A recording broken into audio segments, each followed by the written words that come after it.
Chicken mutton ছাড়াই আজকে খুব কম সময়ের মধ্যে বানিয়ে নিচ্ছি আলু বিরিয়ানি। খেতে কিন্তু দুর্দান্ত হয়। এর আগেও আমি বানিয়েছি, তোমাদেরকে রেসিপি শেয়ার করিনি। তো আমি পেঁয়াজ কেটেছি আর বাটার জন্য নিয়ে নিয়েছি আদা, রসুন, কাঁচা লঙ্কা, টমেটো। এটা আমি পেস্ট করে নেব। আর এখানে আমি কেটে নিয়েছি আলু। আজকে তো আলু বিরিয়ানি, আলুই মাস্ট। তার জন্য বড় বড় আলুগুলোকে দুফালি করে কেটে নিয়েছি। এর গায়ে নুন আর হলুদ মাখিয়ে নিলাম। এই যে মশলাটা আমার বাটা হয়ে গেছে। এবারে কড়াইটা চাপিয়ে নিয়েছি। কড়াইটা ভালো করে গরম করে সাদা তেলে রান্না করব।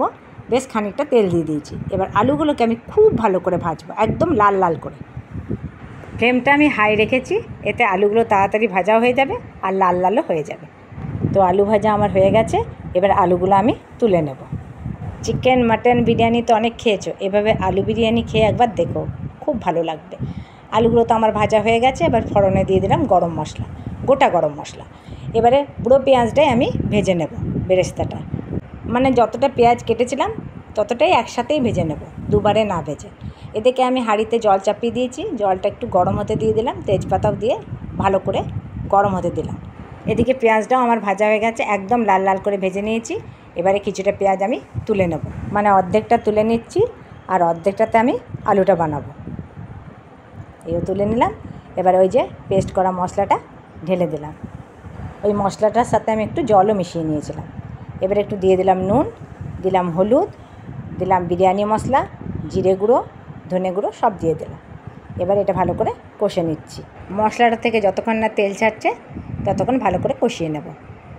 এই দেখো তেল ছেড়ে দিয়েছে। এবার দিয়ে দিলাম পরিমাণ মতো জল। অনেকটাই জল দিতে হবে, কারণ আলুগুলো এতে সেদ্ধ হবে। দিয়ে দিচ্ছি একটু কেওড়া জল আর দিলাম 1 চামচের মতো গোলাপ জল। এটা গ্রেভির মধ্যে দিলে আলুর মধ্যে খুব ভালো ফ্লেভার ঢোকে আর খেতেও খুব ভালো লাগে। ঝোলটা ফুটে গেছে, আলুগুলো দিয়ে দিলাম আর চাপা দিয়ে দিলাম।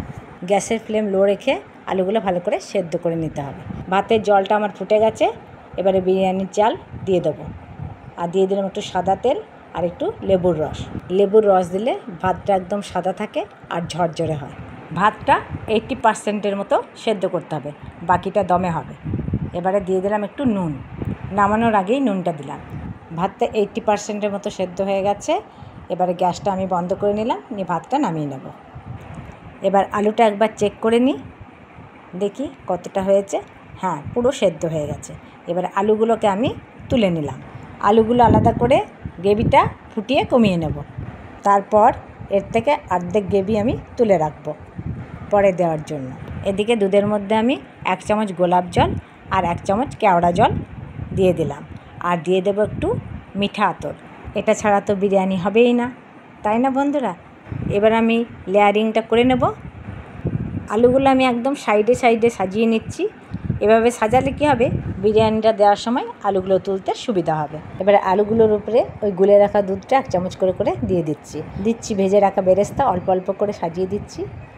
আর এর উপরে দিয়ে দিচ্ছি আমি একটু করে বিরিয়ানি মশলা। আলুর উপরে এগুলো দিলে আলুর টেস্টটা খুব ভালো হয়। এবারে অর্ধেকটার মতো ভাত দিয়ে দিলাম গ্রেভিটা, দিয়ে দিলাম একটু নুন আর বিরিয়ানি মশলা তো দিতেই হবে, দিয়ে দিলাম। আর একটু দিয়ে দিলাম ওই দুধ চারদিকে, আর দিয়ে দিলাম বেরেস্তা, অর্ধেকটা বেরেস্তা দিয়ে দিলাম। এবারে দিয়ে দিলাম বাকি ভাতটা, পুরো সবটাই দিয়ে দেবো, দুপাটেই আমার হয়ে যাবে। দিয়ে দিলাম নুন, গোলমরিচ দিয়ে দিলাম বিরিয়ানি মশলা, দিয়ে দিলাম গ্রেভিটা পুরোটাই দিয়ে দিচ্ছি এবারে। আর দিলাম আবার বেরেস্তা আর দিয়ে দিলাম গুলে রাখা দুধটা, সবটাই দিয়ে দিলাম। আর সব শেষে দিয়ে দেবো ঘি চারদিক করে, এই যে দিয়ে দিলাম। এবার বিরিয়ানিটা দমে দেবো। বসিয়ে দিলাম একটা তাওয়া, তার উপরে কড়াইটা চাপালাম আর ভালো করে চাপা দিয়ে দিলাম। আর ওপরে দিয়ে দিলাম নড়াটা। তোমরা চাইলে আটা দিয়ে শিল করতে পারো। আর আমি কড়াইতেই দম দিচ্ছি, এক্সট্রা বাসন আমি আর করতে চাইনি। এইভাবে আমি গ্যাসের ফ্লেমটা একদম লো রেখে 20 মিনিটের মতো দমে রাখবো। তারপর গ্যাসটা বন্ধ করেও আমি 10 মিনিটের মতো রাখবো, মানে টোটাল 30 মিনিটের মতো লাগবে। চলো এবারে তাহলে খুলে দেখি।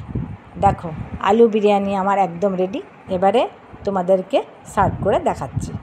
একদম সাইড থেকেই কাটছি, আলুগুলোও তুলতে সুবিধা হবে। দেখছো একদম ঝুরঝুরে হয়েছে আর খেতেও দারুণ হয়েছিল। তোমরাও এই রেসিপিটা অবশ্যই ট্রাই করো। চিকেন বিরিয়ানি, মাটন বিরিয়ানি এগুলো তো আমরা বানিয়েই থাকি, কিন্তু আলু বিরিয়ানিটা একবার এইভাবে বানিয়ে দেখো, খেতে কিন্তু দারুণ লাগবে। তাহলে বন্ধুরা, আজকের ভিডিওটা তোমাদের কেমন লাগলো কমেন্ট করে জানাবে।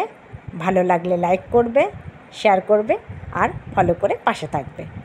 টাটা।